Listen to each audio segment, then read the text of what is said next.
Olá, galera! Sejam bem-vindos a mais um episódio aqui da Rio Podcast. Eu sou o Natan de Moraes, estou aqui com meu amigo Sérgio Henrique. Olá, galera! Vamos começar mais um episódio Rio Podcast, que eu já perdi as contas de quanto episódio. Que episódio que é hoje, Natan? 71. Olha só, como sempre, fazendo conteúdo de coração para entreter vocês, conteúdo de conhecimento, coisas úteis que podem te ajudar. Estamos com um amigo, parceiro de negócio, que vai falar de coisa útil, tendências, agronegócio, perspectiva de futuro. De repente, você que está nos assistindo, está estressado com a cidade. Que tal você ir para uma área rural, para um sítio, para uma chácara e trabalhar e viver com isso? Existe uma tendência muito grande de aumento da demanda alimentar e como se diz, uma preocupação com a questão alimentar no futuro. Então a gente vai falar hoje sobre coisa boa, sobre automação, sobre fruticultura, sobre viabilidade econômica com o nosso parceiro que o Natan vai apresentar agora.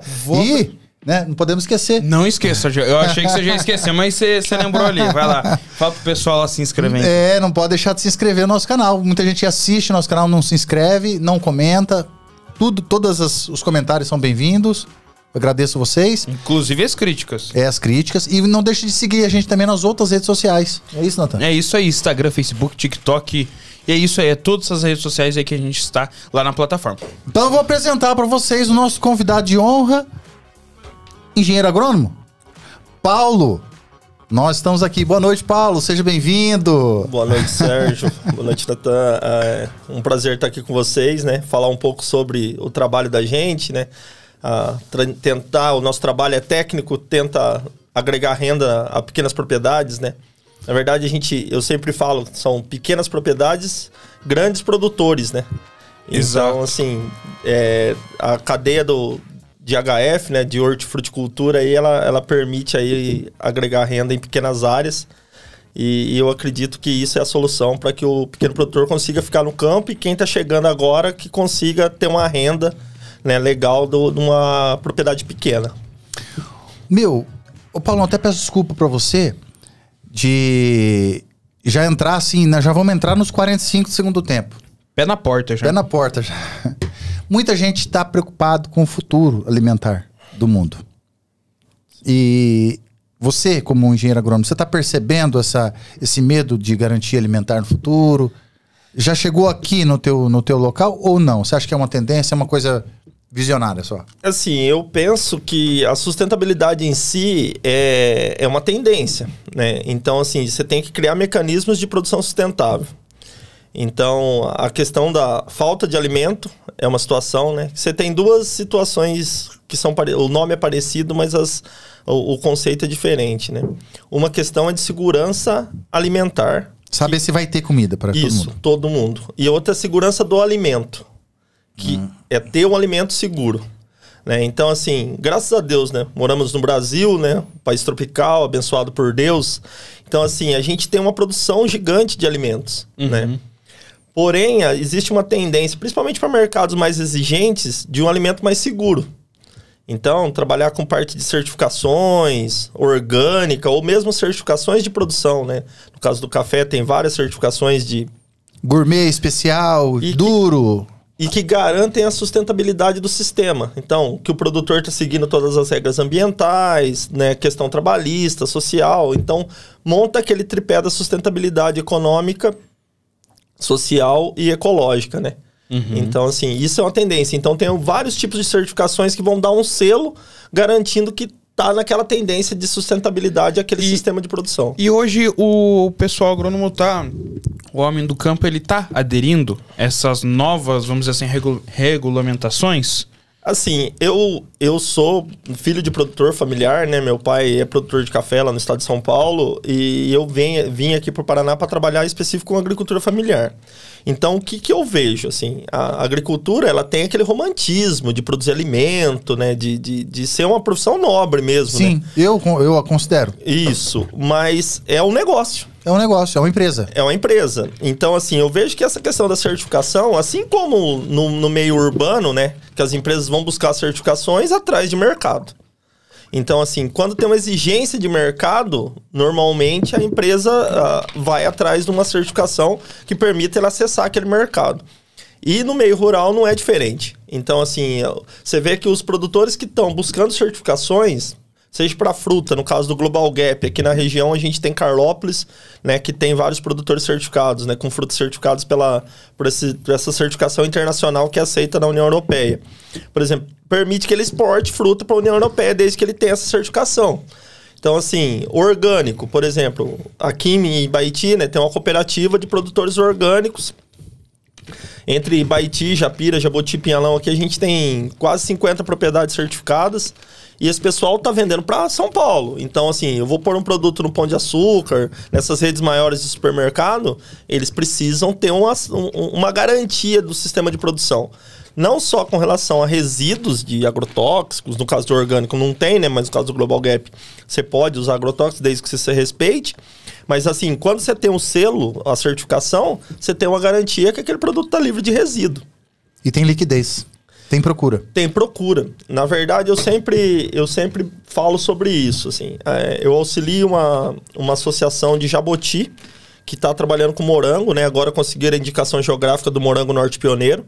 Então, quem produzir morango nos municípios de Jaboti, Japira, Pinhalão e Tomazina, eles podem solicitar via associação esse selo de indicação geográfica do morango norte pioneiro.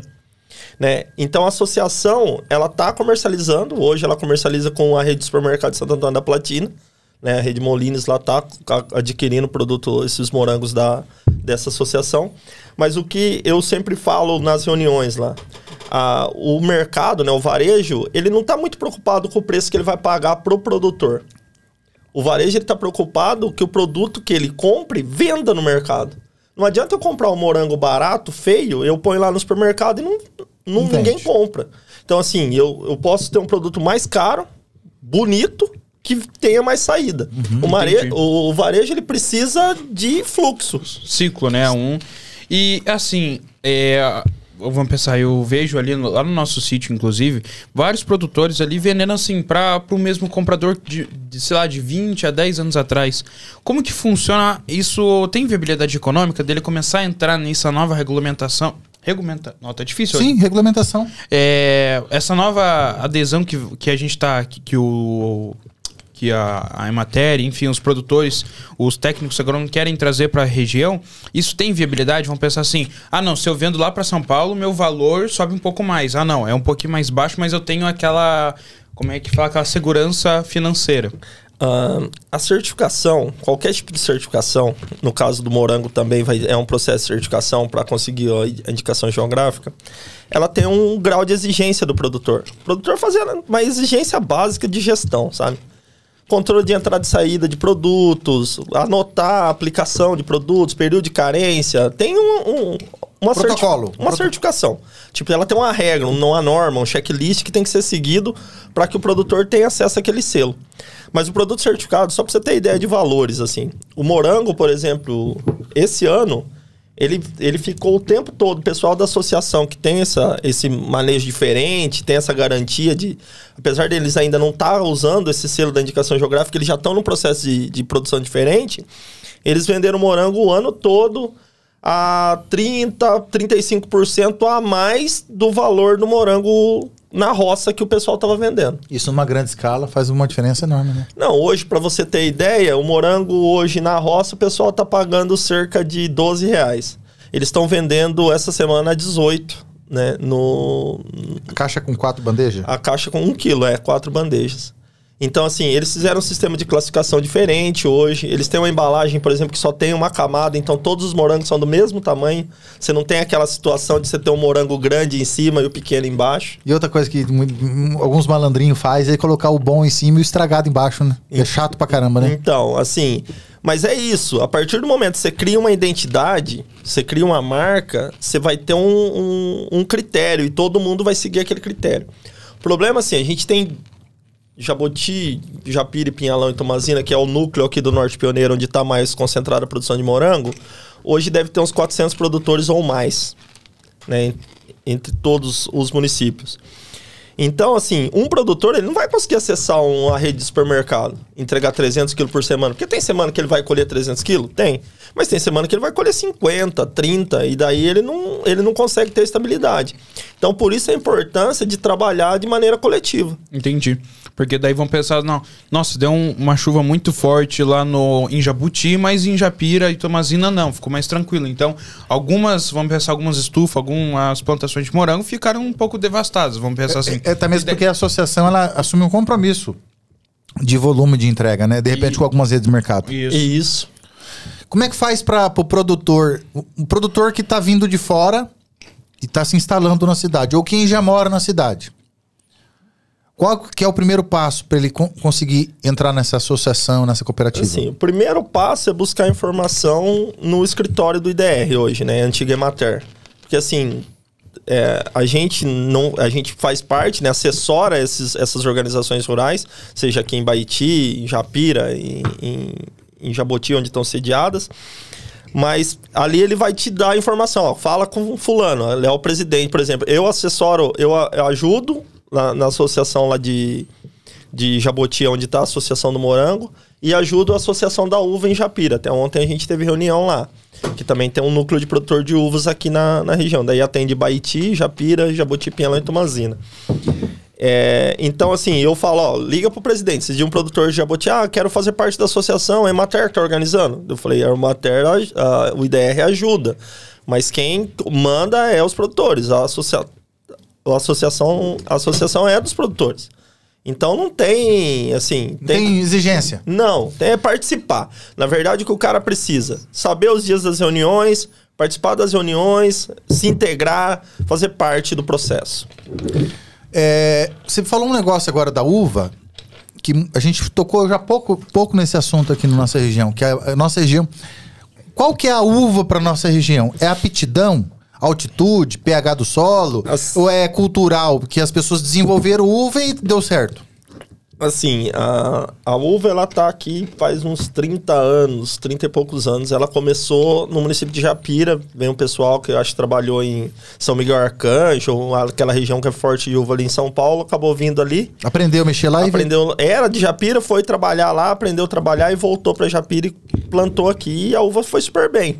A gente tá numa região de altitude boa. Para fruta, isso é fundamental. Então, assim, você pegar um gráfico de altitude aqui, acima de 700 metros de altitude, para fruta são ambientes ideais, porque você tem temperatura noturna baixa, então você tem fixação de sabor, você vai ter um terroir, né, que eles chamam lá, que é o sabor característico do lugar. Isso que eu acho fantástico, essa colocação. Então, a uva, ela vai dar... Na uva, não, a fruta, de maneira geral... Ela vai se desenvolver melhor. Ela vai ter sabores que talvez você não encontre em nenhum outro lugar. Entendi. Entendeu? Então, assim, a fruta tem muito disso. E a uva, daí veio pra cá, né? Lá 30 anos atrás, eles fizeram um sistema de plantio de uva em sistema de espaldeira baixa, que é aquela de cerquinha, e uva Niágara, rosada, que é a uva, uma das uvas mais consumidas dentro dessa classificação que a gente chama de uvas rústicas. Porque dentro da uva de mesa, a gente vai ter a uva rústica, que tá a Isabel e a Niágara como as duas principais. E daí você vai ter as uvas finas, que daí são outras, é uma gama de uva daí. Daí seria tipo mais pra vinícola, daí no caso? Não. Pra mesa ainda. Pra mesa, isso. Tá. Itália, Benitaca, essas uvas sem sementes novas, né, que estão chegando. Então tem uma série de uvas finas. Porém, essas uvas finas, a gente já chama de rústica porque ela é mais rústica.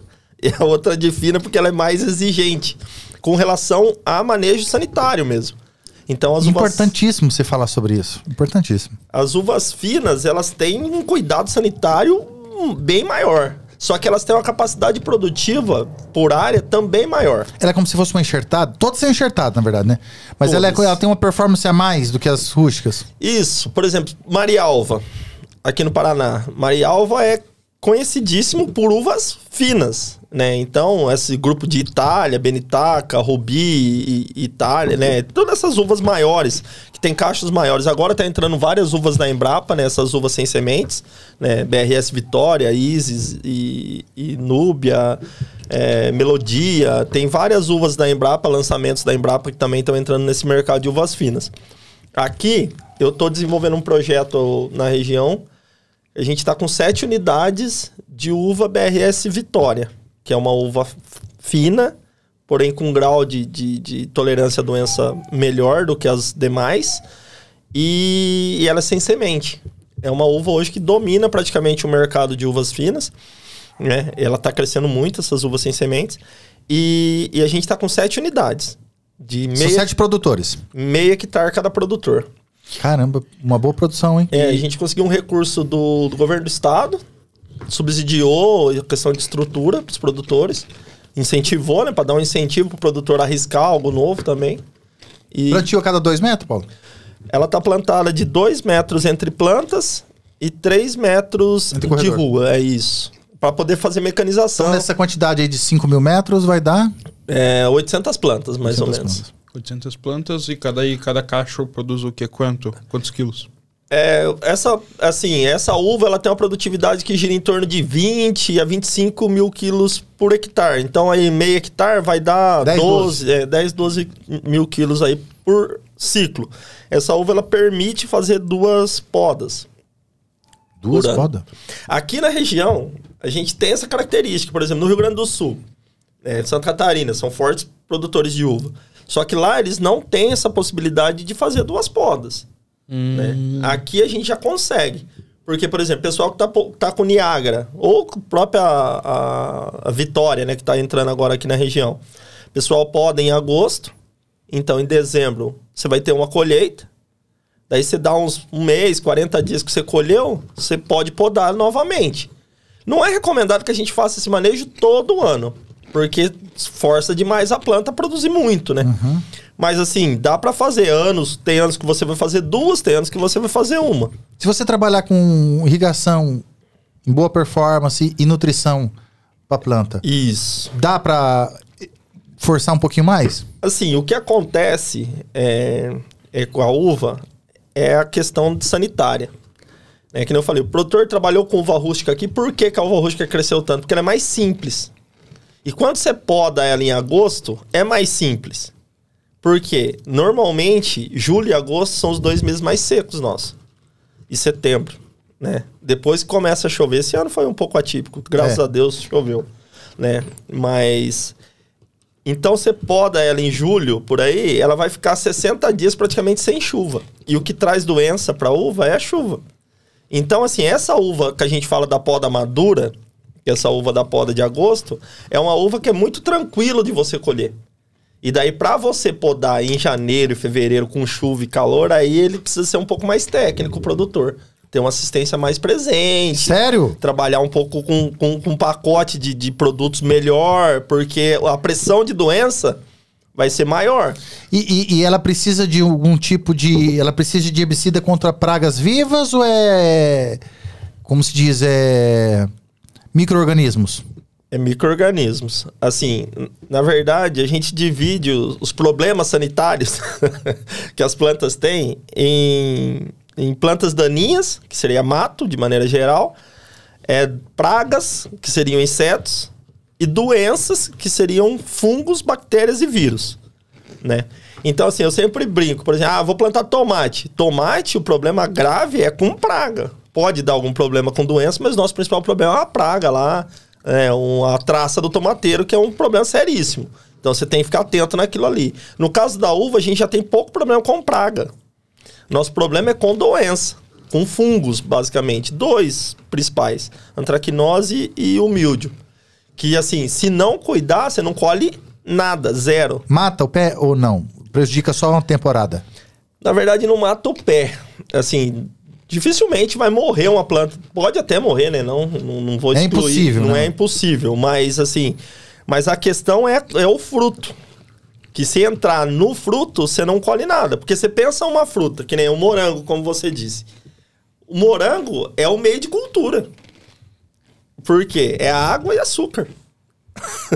Então ali, tipo, se eu vou fazer um meio de cultura para crescer qualquer fungo, né? É isso que você vai colocar, não é? Você vai fazer um fermento de pão, você vai lá, água, açúcar, farinha, né? Que é amido. E a fruta é doce. E a fruta, ela é propícia para crescer fungo.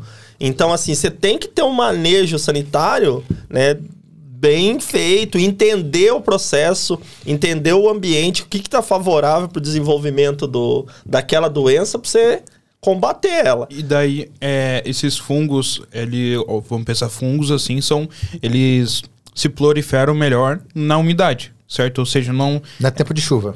Na temporada de chuva. Então, você tem mais essas doenças mais, vamos pensar assim, prevalece mais em períodos de chuva. Tipo, vamos pensar agora.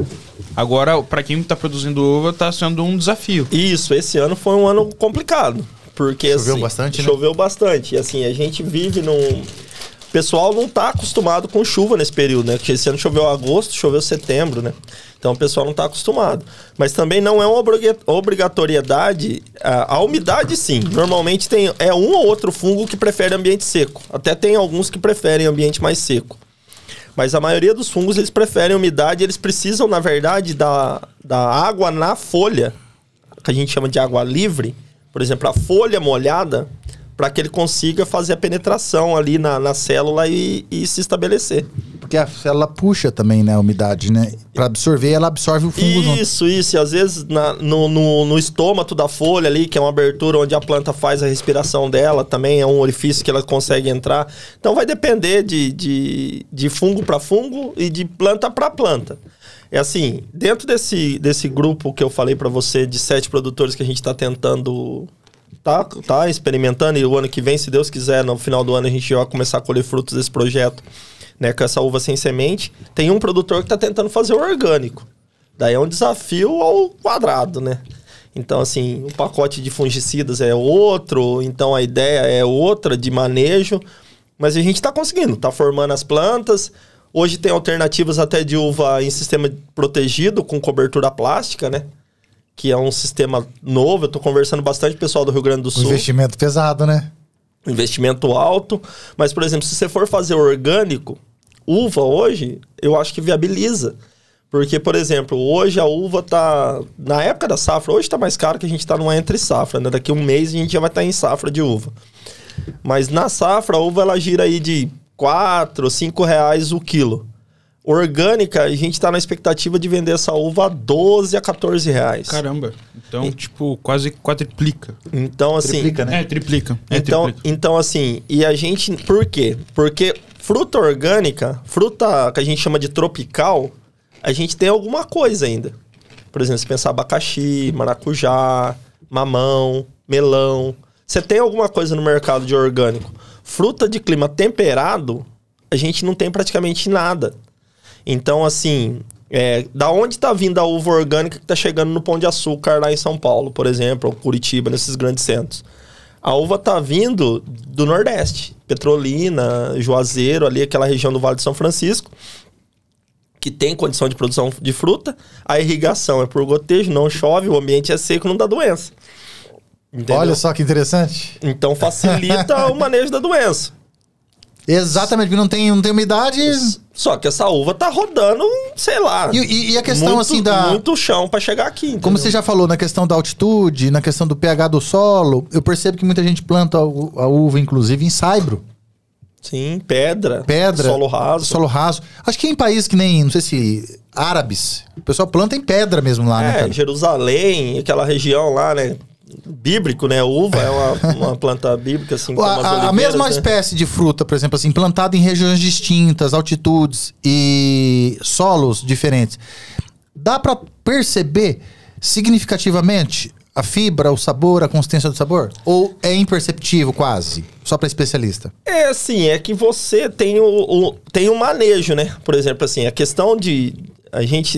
Quando você trata com fruta... Você vai ter frutas que a gente chama de climatéricas e não climatéricas. O que seria isso, né? As climatéricas, elas continuam respirando depois de colhidas. Né? Então, por exemplo, você compra um abacate. Você leva para casa, ele amadurece lá contigo, lá, e você come um abacate maduro. Por exemplo, você comprar um abacaxi verde, ele pode largar... ele um mês lá na sua casa, que ele vai continuar verde.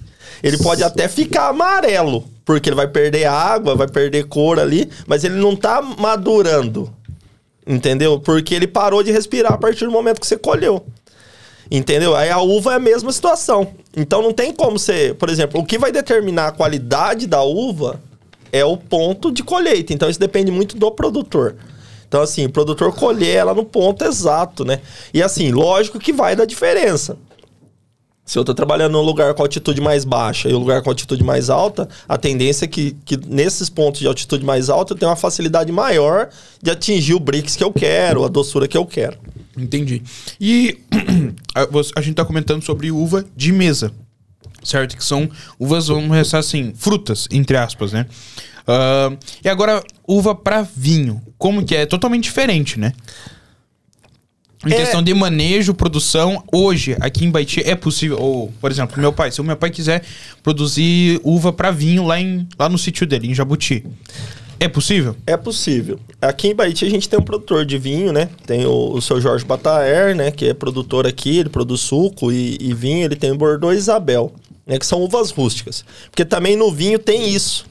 O vinho, você vai ter vinhos que a gente chama de vinhos coloniais, que são esses vinhos que a gente está mais acostumados com eles aí. Uhum. E você vai ter os vinhos finos, né? Daí com Merlot, Cabernet, essas uvas mais finas. Então tem isso, você tem que ver o que você quer. A questão de toda vez que você parte para a agroindústria, você tem que ter uma escala diferente.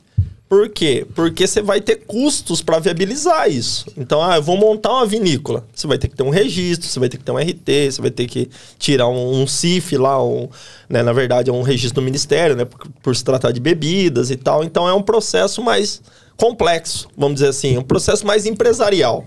Então, assim, por quê? Eu produzo para mesa, eu plantei, colhi, vendo no mercado, põe numa caixa de papelão, de plástico, entrega, acabou. Não tem problema. O processo acaba ali. Tem o risco, porque é perecível, chove, eu não consigo vender, né? Tem esse risco, o industrializador não tem. Então, posso guardar um vinho aí por, sei lá, 200, 300 anos, sei lá quanto tempo, né? Então, só vai valorizando ele. Então, assim, tem que pesar. Entendi. Os prós e os contras, ver a capacidade de investimento, né? Até comentei com o Sérgio a ideia de fazer de montar um curso, um curso online para falar sobre essa questão de viabilidade econômica de pequenos negócios rurais, né? Entendi. Achei o máximo isso aí, achei o máximo. Porque, assim, às vezes o produtor tem uma ideia... Eu atendi um produtor uma vez que queria plantar maracujá doce. Daí ele comprou uma semente do maracujá da Embrapa, lá, um maracujá super bom. Só que não tem mercado estabelecido ainda. Né? Ele sofre. Ele chama Pérola do Cerrado. É um maracujazinho desse tamanho aqui, ele parece uma melanciazinha. É um maracujá doce. Eu vi lá em Marialva, lá comi, maracujá super saboroso, sabe? E lá em Marialva tá vendendo bem, mas o produtor tem pouquinho. Tem 10, 15 pés lá, mas tá vendendo super bem. E daí ele falou, eu vou plantar maracujá doce porque não tem maracujá no mercado. Aqui eu vou aqui em Baiti, procuro maracujá pra comprar e não tem. Daí eu falei, então, se não tem, ninguém quer comprar. Né? Olha que pensamento, você viu que reflexão? Isso, o produtor é muito falho, a mente do produtor. O produtor às vezes quer fazer algo diferente. Ele não quer fazer a mesma coisa que todo mundo tá fazendo. Eu quero fazer algo diferente, porque eu não quero plantar maracujá doce, que aqui ninguém não acha maracujá. Se não tem, é porque... Você já viu algum pé de maçã aqui, ô Sérgio? Ah, raro, hein? E tem maçã no mercado? Tem. Por quê? Porque o pessoal quer comprar. É isso, entendeu? Então, assim, eu não preciso vender o que não tem no mercado. Eu preciso vender o que eu quero, ou a pessoa que o mercado quer comprar. É isso. A não ser que você vai fazer, que nem ele falou, um processo industrial. Isso. Vou fazer um patê de alguma coisa, um mousse, um doce. Ou até mesmo a vinícola, no caso. Isso, eu acho assim, a vinícola, assim, a uva é disparado a cultura com maior potencial turístico. Disparado, assim. Se você for fazer uma visita pra Serra Gaúcha. E é um lugar gostoso. Tanto que muita gente visita vinícola e não bebe vinho. O cara visita a vinícola porque normalmente é um lugar agradável, né? A história, a cultura em si é muito legal. Eu acho muito legal isso. Então, assim, você tem que entender, o produtor tem que entender o que ele quer, onde ele quer se posicionar. Mas o que leva o produtor... No meu ponto de vista, o que tem que levar o produtor é o mercado. Então, assim, só que tem coisas que você consegue começar pequeno e tem coisas que não tem como. Isso que eu ia te perguntar. Você tem que partir qual que é a capacidade, a quantidade mínima que uma família precisa para sobreviver da uva? Pai, mãe e 2 filhos. Comer, beber e comer um cachorro quente uma vez por semana. Ó, assim, eu falo que a propriedade familiar, ou propriedade pequena, de maneira geral, ela não pode ter uma atividade só. Então, assim... Risco, por causa do risco. Por causa do risco é a questão da renda. Por exemplo, uma coisa é o risco. Por exemplo, deu uma chuva de pedra esses dias numa propriedade que eu atendo em Pinhalão, o seguro deu perda de 75% na uva do produtor. Então, assim, imagine se ele tivesse só essa renda. Entendeu? Então, assim, é interessante que o produtor, ele diversifique, porém não muito. Então, assim, é recomendado que o produtor tenha no máximo 3 atividades e no mínimo 2. Entendeu? Mas, por exemplo, 1 hectare de uva hoje, vamos fazer uma produtividade de 15 toneladas. 15 mil quilos de uva por hectare. Você vender a R$4, né? Você vai ter 60 mil reais de faturamento bruto. E a uva, depois que ela está estabelecida, ela tem um custo baixo. Né? O custo o custeio que a gente chama, não o investimento, que investimento é outra ideia, mas o custeio da uva é baixo, você consegue fazer 2 safras. Né? Então, você pensar 60 mil por safra, você faz 1 hectare, você faz 120 mil reais. Né? Se você tiver um produto diferenciado, você consegue agregar valor. Se tiver um mercado diferente, você consegue agregar valor. O manejo durante o ano que não tem produção é baseado em quê? Poda, roçagem, adubagem, irrigação? Roçada praticamente é controle de mato, roçada e capina, né? Que nem a gente hoje, a gente orienta a fazer plantio de culturas intercalares, por exemplo, colocar uma braquiária para facilitar manejo. Tá mais essa moda agora, tanto no café quanto na uva, né? Isso, e facilita o manejo. Passa tratorito, roça tudo? Isso. Agora, no dia 2 de dezembro, a gente vai ter um evento lá em Japira. 2 de dezembro? 2 de dezembro. O pessoal pode procurar? Pode. Vai ter uma sessão de palestras e uma palestra vai tratar disso. Com um agrônomo lá de Carlópolis, o Otávio, vai falar sobre manejo de plantas de companheiras, vamos dizer assim. Que é essa questão de ter as braquiárias e ter as plantas no meio do café, no meio da uva, no meio de qualquer outra cultura. Abacate. A braquiária não é só questão de... Ela tem a questão de você manter matéria verde em cima, erosão, umidade... Ciclo de nutrientes. Também? Controle de praga e doença. Porque, assim, o que acontece? A braquiária é uma das plantas que praticamente não hospeda nenhuma doença das culturas. Então, por exemplo, você tem uma doença de solo. Sei lá, qualquer, de nematóide, fala? Nematóide também, mas o nematóide ainda, o bicho pega bastante coisa, às vezes tem alguns que atacam a braquiária, né? E podem atacar outras culturas. Mas, por exemplo, se eu tiver um nematóide específico, por exemplo, nematóide da goiaba, específico da goiaba, se eu plantar braquiária, ele não ataca a braquiária. Então, assim, a braquiária, ela ocupa bem o espaço. Então, vai ter raiz de braquiária para tudo que é lado. E ela vai filtrar aquilo. Isso, e ela vai acabar diminuindo a população, né? Então, porque ele não tem o que comer, você vai ter um monte de fungo e bactéria ali trabalhando contra ele. Porque todo mundo que está no solo vive da mesma coisa. Da matéria orgânica que está se decompondo ali. Né? Então, quanto mais matéria orgânica, mais diversidade você tiver ali, a tendência é que as populações fiquem em equilíbrio. Então, a praga... Você vai entrar numa floresta, não tem inseto na floresta? Sim. E ele é uma praga? Ele mata uma floresta? Não. Por quê? Faz parte de um ecossistema. Porque tende ao equilíbrio. Então, todos os manejos que a gente faz hoje, tudo que se fala de trabalho de pesquisa de Embrapa, do próprio IDR Paraná, que hoje é junto à pesquisa junto com a extensão, né? Todos os trabalhos, eles, dentro da medida do possível da monocultura, a gente tender pro equilíbrio, tender para copiar o sistema da floresta lá. Não dá pra gente plantar outra coisa no meio da uva, por exemplo? Eu tenho produtor que agora que tá em fase de formação, né? Que a uva tá se formando, plantou feijão ou plantou melancia, tem um produtor que tá... Indo já pra essa linha. Vamos pensar assim, o produtor tá se interessando, tá gostando do nosso pop, quer produzir uva. Qual outra cultura que ele pode implementar que também tem uma renda legal, que, vamos pensar... Compatível. Isso, compatível e, tipo assim, que ele consiga fazer um manejo interessante num pequeno espaço. Até mesmo para ter como diz, uma... margem, uma segurança. Uma questão de safra, né? Uma safra entre safra. Uma safra... alternada. Conseguir uma estabilidade de renda, né? Isso. Então, o café é uma cultura que dentro da mesma propriedade... Porque, assim, a uva, se você fizer uma safra só, que é o padrão aqui, é poucos produtores que fazem duas. Dezembro. A safra de dezembro para colher em dezembro, né? Podem em agosto para colher em dezembro. Então, você concentra o trabalho dela no segundo semestre. E café já é meio do ano. Isso. E o café, você concentra o trabalho no primeiro semestre. Em agosto, praticamente, o trabalho do café... Acabou. E daí começa o da uva. Aí, que legal. Que informação top. O morango também tem a característica parecida. Principalmente se você trabalhar com morango de dia curto, que a gente fala que você planta todo ano. Porque daí você vai plantar ali em março, né? Fevereiro, março. Então você tem um pico de produção em junho, julho, agosto, setembro, outubro, acabou. Então daí na hora que a uva tá dando o pico dela de trabalho, de mão de obra.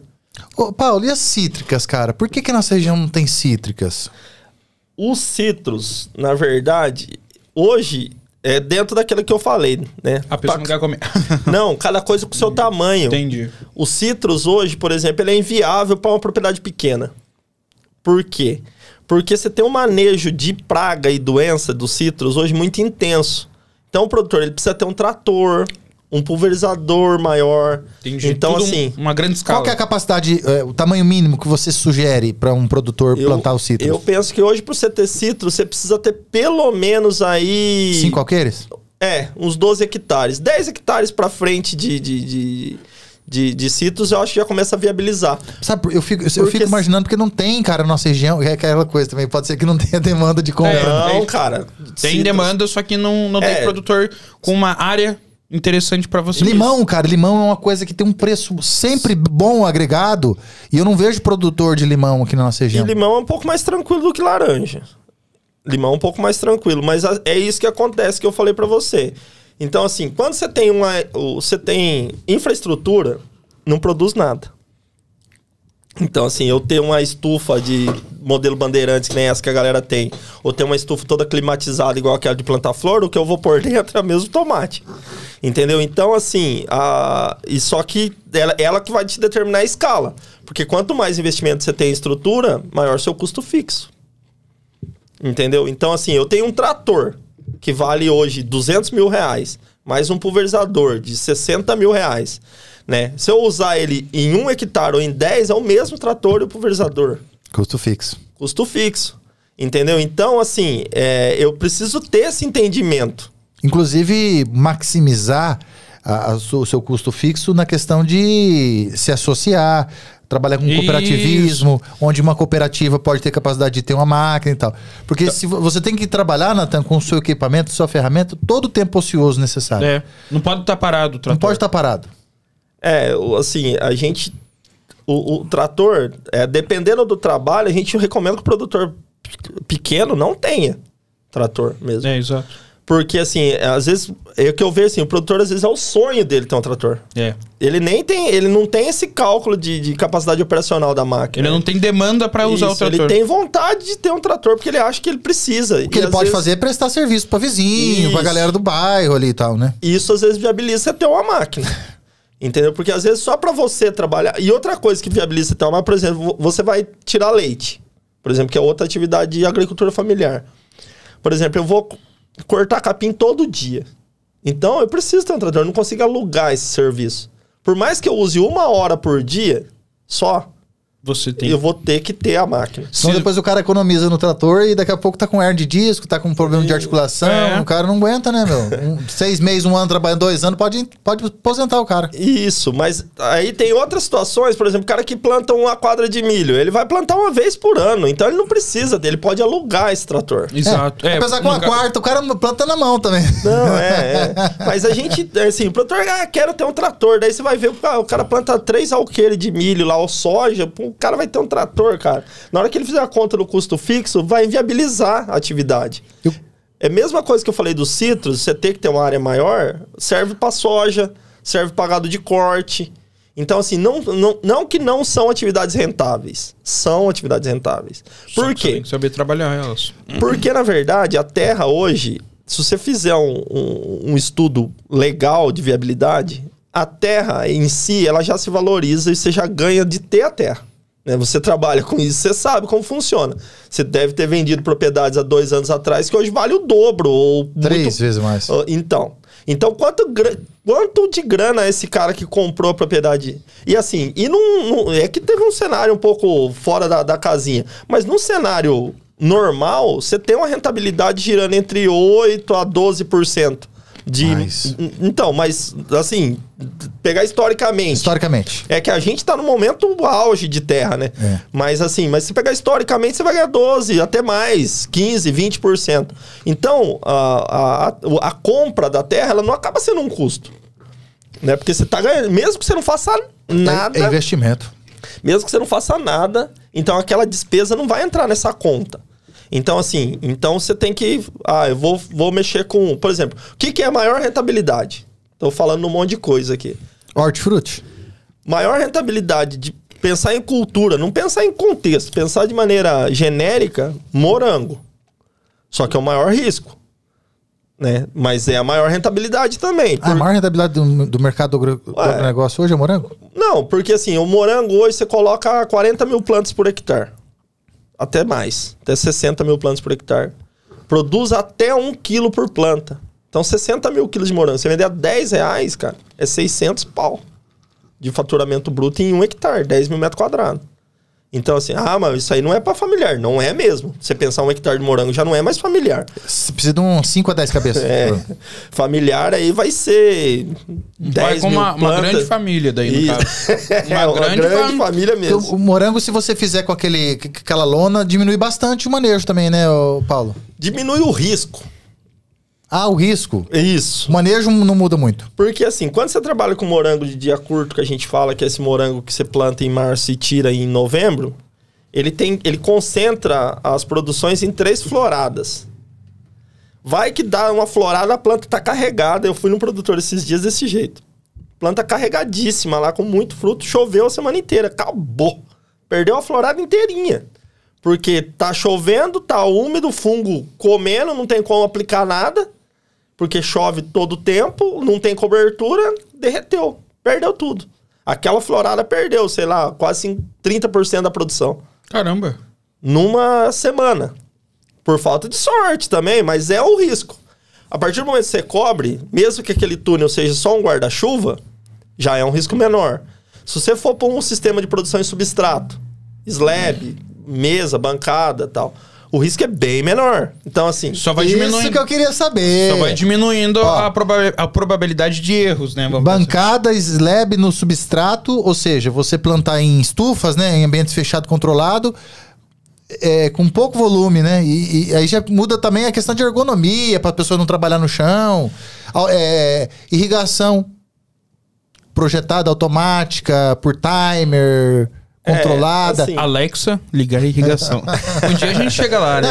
Inclusive, eu queria que você falasse um pouquinho também, além dessa parte da fruticultura, que você vai continuar aí, a automação, se existe alguma tendência sobre isso. Assim, o mercado de tecnologia, ele tá atento na agricultura, como, né? Tá atento porque o agronegócio é pujante, o Brasil, né, nem se fala, né, que ele tem uma importância maior, né, aqui pra gente, mas... A mão de obra é um problema, de maneira geral. Isso que eu ia falar pra você. O maior problema do agro hoje é a mão de obra, né, cara? Eu venho do estado de São Paulo, que, assim, eu falo que o problema de mão de obra lá tá uns 20 anos na frente daqui ainda. Aqui ainda a gente encontra gente que faça algumas coisas.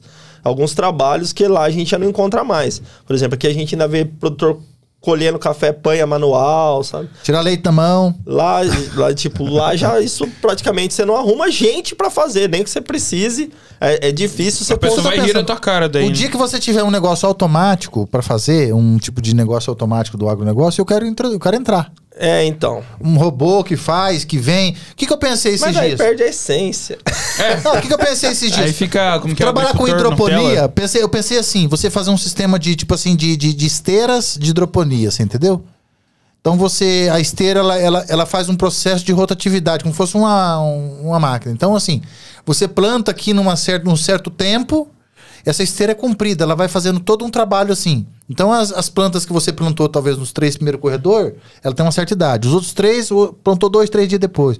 2, 3 dias depois. Então, assim, e ela vai fazendo um trabalho assim. Então, você, com irrigação, com tudo, na hora de colher, você aperta a esteira, aquela esteira vem rolando, já entrega ali no caixote, ali o volume você já vem com a alface, com as coisas, tudo na caixa.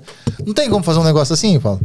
Eu acredito que até tenha. E eu acredito que até tenha já projetos, assim, a Holanda, né, que é pioneira nesse nível de tecnologia, né? O cara tá num país que não tinha a terra, né? Que tiveram que fazer dique, secar, drenar o país para poder produzir, né?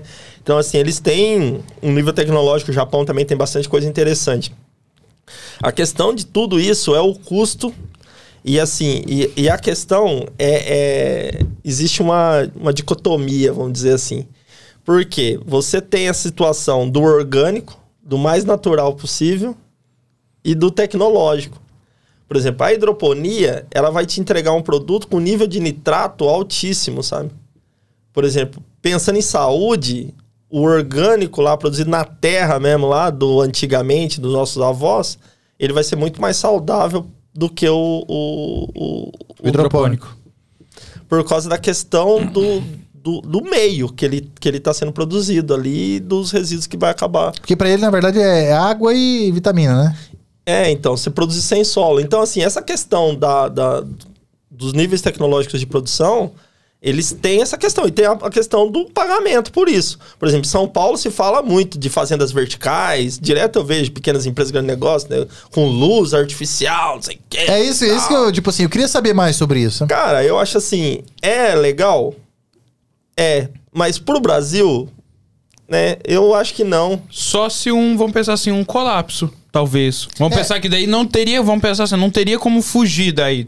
Ou outra coisa, por exemplo, você pega Grande São Paulo, o Grandes Centros ali, onde que, tipo assim, deslocamento, logística, embaçado. E você precisa, por exemplo, você tem um espacinho dentro de São Paulo, um fundo no quintal, uma área que não está sendo utilizada com edificação, e você faz uma produção vertical ali, que se saiu dali, 2, 3, 5 quadras, você já está entregando em produtor que... Um cara de restaurante, talvez, que não vê essa questão de orgânico, que precisa entregar para o consumidor final. Mas na verdade é mais mercadológico, porque você não vai conseguir entregar isso num preço baixo também. Entendeu? Então, assim, como eu falei, a gente tem o romantismo da produção, mas você tem a questão do dinheiro. Por exemplo, se você tiver um mercado que pague por isso, porque é que nem a gente estava falando de custo fixo. Você vai ter uma estrutura gigantesca, então o seu custo, o seu tamanho, o seu modelo de negócio tem que ser compatível. Então, assim, eu tenho um modelo de negócio compatível, beleza. Então, vai ficar por tanto. Um pé de alface meu, para me produzir nesse sistema tecnológico, custa R$5. O cara planta lá de qualquer jeito e vende a 1. Eu tenho mercado para colocar esse a 5? Se eu tenho mercado, beleza. Faço dinheiro. Faço dinheiro, produzo do meu jeito, o cara vende mais barato, produz do jeito dele. O que eu vejo é que tem mercado para todo mundo. Entendeu? Então, assim, tem muita gente no mundo. E tem muita gente com grana. Que às vezes o cara quer comer alguma coisa diferente e tem condição de pagar por isso, só que não tem aonde comprar. Entendeu? Então, por exemplo, que nem a gente tá falando desde lá do começo lá, da questão de certificação de produtos. Você tem um morango diferente, você tem uma uva diferente, você tem um produto diferente, você vai vender mais caro. Tem público para comprar esse produto. Não é para todo mundo, né? Não é para alimentar o mundo, né?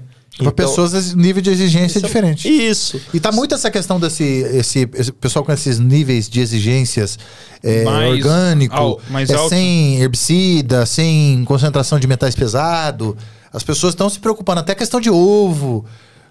Carne já caiu uma certa quantidade de pessoas que estão achando que não é legal comer carne por consciência cultural, escolha ideológica. Então, esse mercado, por exemplo, de orgânico, ele cresce muito em cima dessa linha de vegano, vegetariano e tal. Que porque é o pessoal que só vive disso daí, no caso. Porque, na verdade, não é que quando você se torna vegano ou vegetariano, não é a questão de parar de comer carne só. Na verdade, é um conceito envolvido. Tem um monte de coisa envolvida atrás disso aí. A gente, por exemplo, eu como carne.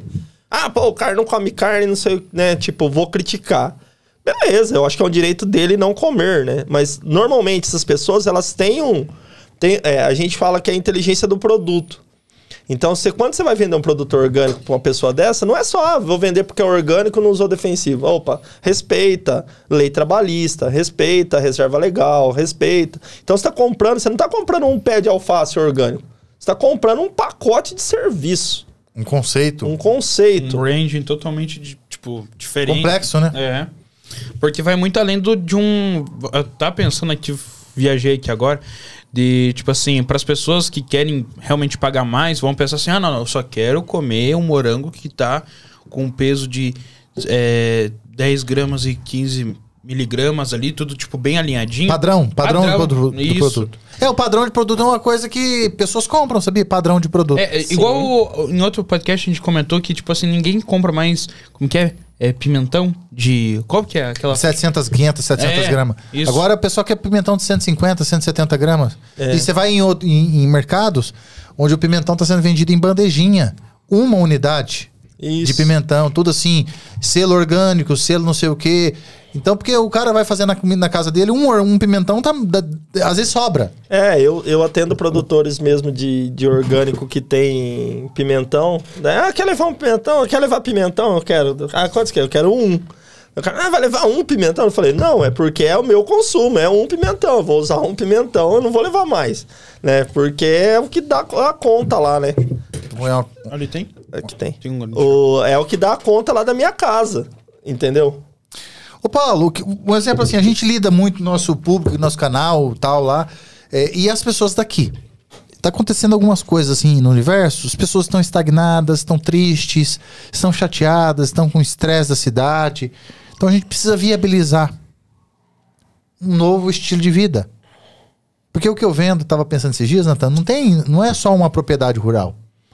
Eu vendo um estilo de vida. Uhum. O jeito da gente conversar aqui no interior é observado por pessoas de grande cidade, pessoas que estão em outro país. Sim, essa paz, esse clima que nós temos aqui de poder sair na calçada, as crianças brincar na rua, vai pra escola sozinho. Então tudo isso aí é interessante. E com a viabilidade econômica, tornando o negócio do agronegócio uma empresa, um negócio bacana, muitas pessoas estão interessadas por isso. Você comentou que você vai fazer um curso para fruticultura, hortifruti e tudo isso aí. Serve só para profissionais do ramo ou para quem é produtor rural? Na verdade, a ideia é para quem é produtor, tem propriedade já, né? Uma herança, alguma coisa que uma boa parte das pessoas que estão no interior tem algum vínculo ainda, né, com o meio rural. Mas também para quem está interessado em comprar. A pessoa quer comprar para saber o que ela vai fazer ali depois. Porque assim, a ideia é fazer um curso que dê ideias de viabilizar pequenas áreas. Então assim, áreas, quando eu digo pequenas áreas, são pequenas mesmo, né? Áreas de, no máximo aí, 3 hectares, 4 hectares aí, para o cara conseguir ter uma renda e conseguir ter qualidade de vida, né? Ter uma condição de trabalho legal. E o que eu vejo, assim, quando você pega pessoas que não são desse meio, que estão vindo de fora, elas têm, vamos dizer assim, as dificuldades são diferentes. Ela não tem a experiência de mexer com a terra e ter esse trato de estar todo dia no sol, com chuva. Não sabe o manejo das coisas, como que funciona, como que aplica medicamentos, um monte de coisa. Só que tem a questão da abertura, né? A cabeça humana é como um paraquedas, né? Funciona melhor aberto, né? Uhum. Então, assim, quem vem sem saber nada, às vezes está mais aberto a receber orientação. Não tem vício nenhum, né? Isso. E outra coisa que eu vejo, por exemplo, você vai trabalhar com hortifruti, você vai trabalhar com fruta. Vou dar um exemplo. O Sérgio comprou uma chácara, vai plantar morango, por exemplo. Você tem que ter na sua cabeça que você vai dedicar 60% do tempo para produzir e 40% do tempo para vender. O nosso produtor tradicional, ele não quer vender. Ele só quer produzir. Não tenho tempo para isso. Eu até entendo, é um negócio diferente. Mas a venda é o que pode viabilizar o negócio. Certo? Por exemplo, eu tenho um colega, amigo, que produz em Cerqueira César. Veio aqui, eu mudei para cá, também não conhecia fruta. Não trabalhei, nunca tinha trabalhado com morango, com uva, vim aprender aqui, né? Nesses 4 anos e poucos que eu tô aqui no Paraná. Daí eu atendi esse produtor lá em Cerqueira, quando eu trabalhava em Cerqueira César. Daí fiquei, não, planta morango, vai ser legal, não sei o quê. Fiquei na cabeça do cara. O cara plantou, veio buscar muda aqui, buscou todas as coisas aqui. Plantou lá 4.000 plantas. O cara vende morango, lá em Cerqueira ninguém tem morango. O cara vende a R$30 o quilo do morango. Ele mandou uma mensagem pra mim semana passada que ele já tinha colhido 2.500 quilos de morango. Certo? Daqui a pouco esse cara tá plantando 10 mil pés. Nem nem sei se tá, sabe? Mas ele tá muito contente, ele trabalha numa área de 400 metros quadrados, cara. Nossa. Olha. Entendeu? Ele fez uma renda de 75 mil. E ele gastou 40 mil no negócio. E ele tá com a planta lá, tá com o morango produzindo. Esse morango vai produzir o ano que vem com essa... 2, 3 anos, né, de vida útil? Isso. Com esse investimento que ele fez ainda, ele vai produzir o ano que vem inteiro. Por exemplo, só com o custeio, né? Com o dinheiro do adubo e da mão de obra dele. Então, assim, o negócio viabilizou demais. Mas por que viabilizou demais? Porque ele vende a R$30. E outra, porque o mercado quer comprar esse produto. Exato. O pessoal quer colocar dentro da casa. Não, né? E ele põe um morango fresco num lugar que não tinha morango. Então, a hora que ele chega com o morango dele na cidade lá, fala, vim trazer seu morango aqui. O cara olha, nossa, eu nunca comprei um morango desse. Porque o cara que mora longe de um centro produtor de morango, ele nunca comprou um morango fresco. O morango dele, você vê que o morango tá aquele morango vermelho, secado de vento lá, é tudo arregaçado. Porque, no mínimo, veio de Atibaia, veio do sul de Minas, ou veio daqui mesmo que chegou ali em São Paulo, mas tá uns 2 dias colhido. Não tá que nem o dele, que colheu 5 da tarde, 7 da tarde, tá na mão do produtor. Não, do consumidor. Do consumidor. Ô Paulão, se dinheiro não fosse problema pra você, e você vai mexer com área rural, um agronegócio, você vai plantar. Você plantaria o morango na terra ou você plantaria ele em... Slap. Estufa. Não, é estufa, né? Fala, né? Estufa. Slab é o... A bolsinha de substrato. É a bolsinha de substrato. Mas essa é no chão, né? Não. Ah, tá. No alto. No alto. Qual que é o nome daquele plástico que eu confundo o nome? Túnel. Tem o túnel. Não.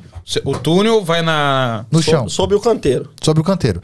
E assim, tem o túnel que vai sob o canteiro. Depois tem mais um guarda-sol, né? Que alguns produtores põem, né? Não, então, normalmente, você faz... Tá falando da lona, né? Que você coloca na terra. Não, você faz o canteiro, cobre o canteiro com uma lona preta e planta o morango, né? O planta e depois põe a lona. É pra cobrir contra mato. E depois você faz um túnel, tipo um guarda-chuva em cima. Uhum. Esse é um sistema. Ou você plantaria ele Na verdade, sim. Basicamente, nós temos no chão, sem cobertura, no chão, com cobertura e em estufa. Estufa. Que daí é na bancada. Qual tipo que você faria? Eu plantaria em sistema de substrato, slab ou calha, mas sempre na bancada, alto. Por causa de questão de ergonomia e a questão de durabilidade. Você vai pôr uma planta no chão que ela vai durar 3 anos. Por exemplo, então você tem um custo com muda e tal, e ela vai... No chão é 3 anos, e na estufa? No slab é 3 anos. Ah, tá aí no chão. No chão... 2. 2, assim. Se você tiver uma muda importada, 2. Só que aí tem um custo que uma estufa hoje de 1.000 metros, ela produz quantas... 1.000 metros quadrados hoje, você vai pôr até 9, 10 mil plantas. Você vai produzir aí, primeiro ano, uns 800 gramas, até 1 quilo por planta, e no segundo ano um pouquinho mais. Na média dos 3 anos vai dar 1 quilo por ano. Então, assim, você vai fazer... 9 toneladas por ano. Isso. 9 mil quilos. 9 mil quilos. Numa estufa aí. A nossa região aqui tá vendendo, vamos falar, uma média de 10? Eu acho que esse ano acho que foi até um pouco superior. 12. Esse ano não teve preço muito baixo de morango. 100 mil reais por ano. 100 mil reais por ano. Tira o custo de produção uns 30%, 40%? Então, o custo de implantação é alto. Não, de implantação seria estufa e tal, é um custo à parte. Mas o de produção... Não, o custeio é mais barato que isso. Custeio é mais barato? Hoje acredito hoje que você gaste de custeio aí... em torno de uns 20% no máximo. 20%. No gotejamento? Tudo com gotejo. Não tem pulverização? Não, com tudo aí. Mas no caso, adubação, a água para esse tipo de plantio em estufa do morango é gotejamento ou é pulverização? Não, é gotejo. É gotejamento. É gotejo na calha ou no slab, mas sempre com gotejo. O volume de água que usa nesse sistema de produção em bancada é bem pequeno. Volume. E é plantado o quê? Em tubo de PVC? Como é que é o negócio? É um saco plástico de polietileno, né? Um saco de que nem saco de silo, assim. De ração? Não de ração. É de ração de cachorro. Alguma coisa parecida com isso. Mas é um pé daquele... É um saco daquele comprido, ele tem 1 metro. E daí tem substrato dentro do saco.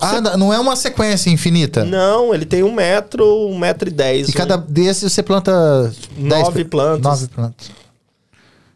Então, assim, o que eu vejo de morango, por exemplo, aqui tem muito produtor, né? Mas ainda tem espaço para você fazer uma venda direta e tentar colocar isso. Que nem tem a associação, né? Então, quem tiver nesses municípios que a associação abrange aí pode comercializar junto com a associação. Qualidade do fruto, Paulo, muda na questão do tempo, com o túnel e na estufa? É assim, quando você trabalha com esse morango de dia curto, que o ciclo é mais curto, normalmente são morangos que são mais moles, que a gente fala, mais macio. Então, normalmente são mais doce, mais saboroso, né? Porém, ele tem uma durabilidade de pós-colheita pior, né? Estraga em 2, 3 dias. Isso. Agora já tem o verdinho, que é aquele mais durinho. Mesmo maduro, tem algumas variedades de dia curto aí, como o Sandréas e o Monte Rei, que são os dois que mais usa aqui na região, eles têm uma durabilidade bem grande. E no sistema de bancada, por não ter contato com o solo, então o contato com o micro-organismo é menor, esse morango acaba tendo uma durabilidade maior. Mas a apresentação dele em natura é a mesma? É a mesma. Ninguém percebe que... Não percebe. Assim, se você tiver morango, um produtor de qualidade, por exemplo, eu tenho produtores bons que tem morango nos 2 sistemas. E reduz a mão de obra no caso da estufa? Por exemplo, assim, menos pessoas conseguem trabalhar com melhor performance? Hoje você pode pensar em manejo. Colheita é outro processo, que a colheita, às vezes, dependendo da época que tiver muito fruto, ela demanda mais mão de obra. Mas pensando em manejo só, de limpeza de planta, tirar uma folha seca ali e manter a planta, se você tiver um sistema de bancada, você consegue uma pessoa treinada, com experiência, ela consegue atender quase 10 mil plantas. E no chão, ela vai conseguir atender no máximo umas 5. Então, a capacidade operacional ela é praticamente o dobro no sistema de bancada. Vamos supor que um produtor hoje tenha que pagar um salário aqui, realidade econômica, você me corrija se eu estiver errado, uns R$2.000 de salário para um peão do sítio ali ajudar a trabalhar. Você pode colocar mais 13º, férias, encargos, tal, ou seja, você pode colocar quase mais 2. Então, o custo de um funcionário aí pagando bem, o cara que vai trabalhar, que vai continuar, não é aquele cara que trabalha 2, 3 meses e já para. O cara que quer viver daquilo ali e tal. Você vai gastar 4 mil por mês. Se um ano tem 12 meses, então no ano dá mais ou menos aí 48 mil. 50 mil redondo. Se o custo de implantação de uma estufa for perto de uns 100 conto, mais ou menos. 2 anos você praticamente pagou. E uma estufa dura 10, 15 anos? Se você comprar uma estufa, estrutura boa de madeira hoje, ela aguenta uns 10 anos só fazendo manutenção, né? Tiver uma lona, alguma coisa do tipo. Mas o que eu vejo da fruticultura de maneira geral, principalmente com relação à mão de obra, o ideal é que você tenha parceiros. A propriedade rural, ela permite isso, né? Esses contratos de parceria, que você não precisa ter um funcionário. Você pode ter um parceiro lá, que o cara vai ter uma parte, por exemplo, eu monto 30% da produção. Meieiro que foi só falar. Isso. Que na fruticultura, mas nesse sistema, normalmente eles operam com 30% mais ou menos. Então, assim, por quê? Porque aí o cara é dono também. É um sócio, quase um sócio. É um sócio, na verdade, né? Ele quer saber que o negócio tem que produzir bem, ele tem que cuidar direitinho. Assim, a renda dele depende da boa produção. Então, assim, eu penso que no sistema de fruticultura, esse é o caminho. Até por questão trabalhista também, para você não ter vínculo, porque aí é um sistema de parceiro. Você tem a terra e a estrutura e ele tem a mão de obra. Cada um tá entrando com o que pode, entendeu? E depois vocês dividem o que vocês tirar disso aí. Eu entendo que é o melhor sistema. E assim, o que eu vejo, a gente tem uma coisa aqui que outras regiões não têm, que a gente com experiência nisso. Por exemplo, então, eu tenho gente que tem experiência em trabalhar com morango, que é uma coisa que, para mim, treinar alguém que nunca trabalhou com morango é um negócio complexo. Por exemplo, eu tenho muita gente com experiência em trabalhar com uva, entendeu? Tem muita gente com experiência aqui. E às vezes tá parado ou tá em um trabalho aí na cidade, ganhando menos e até infeliz, porque às vezes queria estar trabalhando no sítio e não tá no sítio, às vezes porque não tem capacidade de investimento. Então, assim, você junta uma pessoa que vem de fora com capacidade de investimento, com uma pessoa que tá aqui, que tem experiência e vontade, que quer fazer alguma coisa, então você consegue juntar ali duas situações. Existem diferenças, Paulo, no manejo de regiões para região? Por exemplo, uma pessoa que produz uva lá em Minas e uma pessoa que produz uva aqui na nossa região. A mesma qualidade. Existem diferenças assim no manejo por questão de praga, de solo, de chuva, alguma coisa? Praga e doença, menos. Muda muito a questão de manejo do sistema. Uva, principalmente, que é um negócio meio regional, muda o sistema de condução. Isso, cada região tem um. Por exemplo, você vai em Marialva, a uva praticamente é toda em parreira, enlatada, que a gente chama, né? Que é aquela parreirona que você anda embaixo. Aqui a gente já tem espaldeira e a gente agora está começando um sistema de condução em Y, que é um intermediário entre um e outro. Como é que é isso?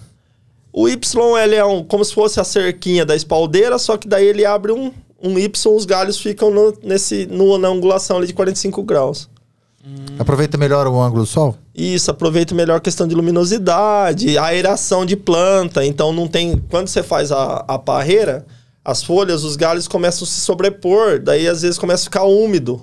A folha de baixo não seca, os cachos não tomam sol, daí não pega a cor, né? Que a uva tem muito disso. Então você coloca ela num sistema ali que ela ventila mais. Então quando chove, a folha seca mais rápido, que ajuda a prevenir doença. Você trabalha em pé, é melhor do que o outro com a cerca, então que na cerca você trabalhará mais abaixado. Então ele é um intermediário, assim. Ele tem um custo, às vezes, de implantação um pouco mais elevado do que a espaldeira, né? Porque você usa um pouco mais de arame e algumas madeiras a mais, e uma madeira um pouco mais comprida, né? Então ele acaba ficando um pouco mais caro. Mas ele, ergonomicamente, para trabalhar, ele é melhor. E, assim, e tecnicamente, agronomicamente falando, questão de sanidade de planta, tudo também é melhor. E a durabilidade no pé de uva? Então, uva a gente sempre faz conta, pensando em viabilidade econômica, a gente faz conta sempre para 15 safras. Então, assim, eu faço uma por ano, então a planta vai durar aí uns 15 anos. E a pessoa fala que uva dura 50, 100 anos. Não, assim, é que eu falo porque você vai perdendo planta, daí você perde uma planta por um motivo. E perde performance também no pé também, né? Às vezes, dependendo do manejo, não. Ela consegue ter longevidade, assim. É mais a questão de estrutura mesmo. Às vezes, começa a ter falhas, você tem que replantar. Então, às vezes, dependendo do talhão, você vai conseguir tocar 30, 40 anos. Se você fosse dono de uma área de 4 hectares, eu não sei, não preciso saber se você tem ou não tem, mas o que você plantaria em 4 hectares? Assim... Com água à vontade, um riacho no fundo. Por exemplo... Se eu tivesse disponibilidade de tempo, né? Eu tenho a área, né, que eu até trabalho. Eu planto abacaxi. Tá. Sou produtor.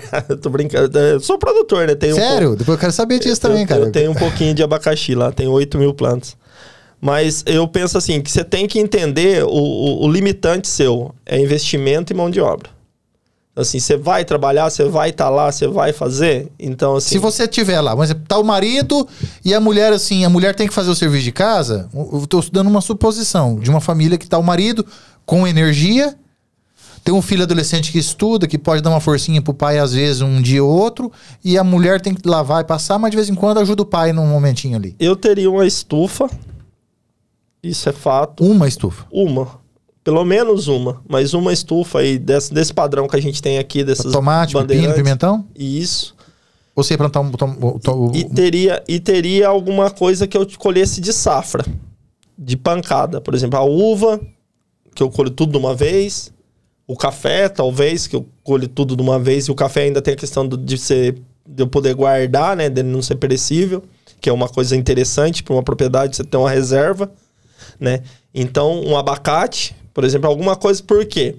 Porque eu teria uma estufa para mim tentar fazer uma renda mensal. Tirar o arroz com feijão? É o fixo. Isso, como se eu fizesse um salário, uma estufa de morango, como a gente falou, para mim ter essa renda e teria essa outra atividade para fazer um montante maior para ter uma capacidade de investimento. Então, assim, eu enxergo que esse formato é um formato que funciona. Chutando assim por cima, se a pessoa trabalhar certinho, não levar azar de nada... Com 4 hectares, ela tendo ali uma água e tal, ela tendo uma estufa, um pouco de café ou uva, você acredita que ela consegue tirar quanto por mês, assim, Paulo? Trabalhando bem? Uns 3 salários? Eu acredito que tranquilamente. Uma estufa hoje, Sérgio, assim, se eu tivesse estufa, com certeza seria em sistema de produção orgânico. Assim, uma estufa hoje em sistema de produção orgânico, com o mercado que a gente tem hoje...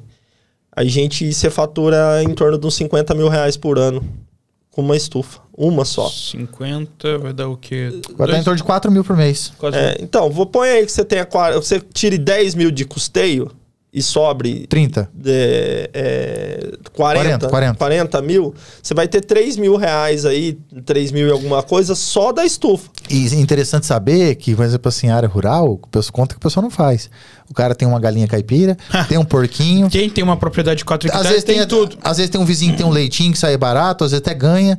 Tem uma represinha, ele tem um peixinho. Às vezes ele tem ali uma horta, tem um pomar. A energia é mais barata, às vezes a água é água de mina, não paga conta de água. Então a despesa do cara é menor, né? Pro pessoal que tá assistindo, 3 mil fala assim, com a mentalidade talvez de cidade grande, né? São Paulo 3 mil não dá nem pra viver. Não, você não sobrevive. Mas aqui, 3 mil, tipo assim, no sítio, você vive bem pra caramba. É um luxo. Então, assim, e o que eu vejo, por exemplo, se você conseguir se organizar, o que você tem que pensar? É que nem eu falei, o produtor, ele não gasta energia para comercializar. Então, se ele gastar energia, ele vai vender melhor e isso vai viabilizar o negócio. Então, assim, como eu falo, o cara vai certificar o orgânico, por exemplo. Ele vai agregar dinheiro, cara. Então, mais assim, uns 10, 20% a mais que ele Eu tenho um produtor que colheu uma estufa excelente de tomate e vendeu como convencional porque não tinha saído do processo de certificação. Fez 13 mil reais, 14 mil reais. A primeira que ele vendeu como orgânico, ele fez 48. Numa estufa, em 6 meses.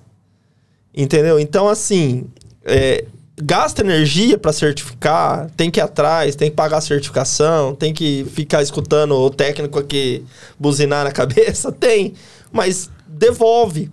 Então, assim, o cara vende morango a 10, que nem a gente falou. Pô, você tem condição de vender a 15. Eu tenho um produtor que vende a 15 o ano todo, porque ele entrega no açaí aqui, entrega na sorveteria, entrega em 4, 5 boleiras aqui na cidade. Ele tem esse deslocamento, esse trabalho logístico de entregar mão a mão, mas a embalagem que ele entrega pro cara é retornável, então ele já ganha R$1 da embalagem. Então, assim, são pequenas coisas. Porque quando você pensa, 10 reais a caixinha de morango com 4 cumbuca aqui. Quem tá assistindo a gente lá em São Paulo, o cara paga 10 reais em uma... Em um negocinho desse tamanho. Isso. E ainda alguns tão ruins. Então aqui, sai da mão do produtor aqui, 10 reais com 4 cumbuca. Entendeu? Mas daí o produtor consegue vender isso mais caro. Por exemplo, se ele vender isso a 11, é 10%, cara. O produtor não faz essa conta. Entendeu? O cara pagou R$1 a mais. 10% em cima de muito é muito. Então, pagou R$1 a mais, R$2 a mais, né? Tipo, não dá diferença. Pô, dá diferença pra caramba. Assim, a produção agrícola, de maneira geral, é complexa. É um monte de coisa que você tem que controlar. E assim, o nível de instrução do nosso produtor é baixo. Do nosso produtor, não. Da população, de maneira geral. Então, assim, você pensa uma pessoa leiga administrar um negócio, que você tem que controlar o clima, todos os fatores climáticos, daí a questão de irrigação, quem tem irrigação, questão de fertilidade e nutrição, entendeu? Comercialização, classificação. Isso é muito complexo. Para uma pessoa só, vamos pensar assim que, vamos pensar que já mora aqui há mais de 10 anos e ter que... não, agora eu vou ter que fazer isso. Não, agora eu vou ter que fazer aquilo. Já tá cansado. E tudo isso pode ser feito tudo através de um curso. Isso. Para novas pessoas que gostariam de entender um pouco mais como funciona, tem até talvez um nome aqui, o marketing para pequenos produtores. Como que utiliza, como que a renda financeira, como se organizar financeiramente. Porque vamos pensar assim, não adianta você vender ali, ter uma estufa que produz... Quanto que a gente estava comentando aqui? 9 toneladas de morango. 9 quilos. 9 toneladas de morango, sendo que você ganha bastante dinheiro, só que você não sabe administrar, onde fazer os outros investimentos. Até porque o cara pega todo aquele dinheiro de uma vez e acha que pode gastar tudo e esquece do resto do ano. E na verdade ele não separa onde que tá as despesas principais, né? Você só vai cortar gasto, isso é que nem emagrecer, né? Você quer emagrecer, começa a anotar o que você come. É mais ou menos a mesma coisa. Porque aí você vai ver aonde que tá o problema da sua alimentação. A gestão de uma propriedade é assim também. Por exemplo, se eu tenho anotado, eu gastei... Adubo ficou em 500. Defensivo ficou em 300. Não sei o que. Porque assim... Às vezes a embalagem... a gente tá falando de custo de produção alto. A embalagem, ela come 10 a 15% do custo do cara. Então, assim, por quê? Eu vendo uma caixinha, que eles estão falando, eu vendo uma caixinha de morango por 10 reais, 11 reais, a embalagem custa 1,10. A embalagem de papelão. Daí tem mais as kombucha dentro, com filme, com não sei o quê. Então o cara gasta 10, 15% só com a embalagem. Entendeu? Então o cara cria um mecanismo de fazer embalagem retornável. Pô, é 10% a menos, cara, de custo. Entendeu? Então, assim, só que para mim conseguir essa visão, né? Para eu ter essa percepção, eu tenho que saber, ter um mapa de custo. Então eu tenho que mapear meus custos, entender. E outra coisa, eu tenho uma despesa em casa, né? Com a minha família e tal. Eu começo a misturar as coisas. Então, assim, às vezes, eu vou parar, vou fazer outra coisa, que isso aqui não tá dando nada. Né? Eu já escutei muito, vou parar de plantar tomate, que tomate não dá nada. Não sei. Não é que não dá nada, ele não sabe nem quanto deu. Tipo, ele lembra do último preço ou do preço mais alto e da produção melhor que ele teve nos últimos 3, 4 anos. Então, uma estufa de 1000 metros dá 500, 600, 800 caixas. Cadê anotado isso aí? Pra onde saiu cada caixa? Né? Quantas caixas foi de primeira? Quantas caixas foi de segunda? Porque a conta do cara é essa. A conta é de papel, é de boteco. É 500 caixas, hoje o tomate tá R$80. Pô, você olha pra minha cara, 40 pau em 6 meses, vou fazer 10 estufas. Não é? Uhum. Só que assim, é 80 pau, tomate de primeira. Tomate de segunda é metade do preço. Quantas caixas saiu de primeira e quantas que saiu de segunda? Exato, você tem que fazer esse cálculo. Entendeu? Eu vendi 80 conto o ano inteiro, o tomate há 3 meses atrás estava a 30. Entendeu? A minha safra não é um mês, a minha safra é 4, 5 meses. Entendeu? Então eu tenho que fazer preço médio, eu tenho que ter essa... E assim... O produtor não tem. A conta é grosseira, assim. É muito simples, né? Quanto tempo ele tem que investir? Por exemplo, o cara que está nos assistindo, Paulo, e ele quer ingressar em alguma área. Você recomenda ele primeiro pensar o que ele vai fazer? Ou primeiro comprar alguma coisa dentro do limite da capacidade financeira dele, uma área, e em cima da área dele estudar o que tem viabilidade em cima daquilo ali? Eu penso que a primeira coisa que ele tem que fazer é ele ter uma ideia do que ele quer trabalhar. Antes de tudo. Ter uma ideia. Por exemplo, quero trabalhar com café. Aqui é um lugar excelente para isso. Tem um programa, né? Tem as mulheres do café, você tem ideias de cafés especiais, tem um monte de coisa acontecendo. O Paraná é muito interessante para isso, de maneira geral. Porque você tem muita coisa acontecendo. Tem um movimento grande aqui na região com agricultura orgânica, então se o cara quiser também tem atendimento. Fruticultura também tem, né, acontecendo, o movimento, né, o IDR Paraná, né, a extensão aqui funciona, atende.